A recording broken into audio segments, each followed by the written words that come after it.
لك معلومة تعلمتها بحياتي لأنه عاندتها براسي. ما بعمرك تنطر الناس تحكي عن نجاحك. كل الناس بتقلك اترك الناس تحكي عن نجاحك. أنا عم قلك ما بعمرك تنطر الناس تحكي عن نجاحك لأنه مش حيحكوا.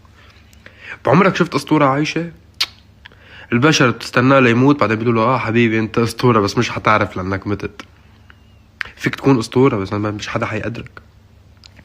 اذا بتكون دكتور بس ابن خالتك دكتور طب بشري تقورني انت بتقلك حتى امك ما حدا حيقدر انت شو عملت. فقول انت شو عملت، انبسط مع نفسك مع ذاتك. اذا صرت دكتور او اذا صرت نجحت بالجامعة او بشغلك قول انا نجحت هون، انا راهنوا علي ولا انا عملت هيك.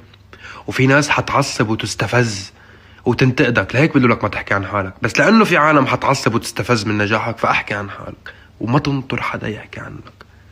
شوف حالك بعيون نفسك.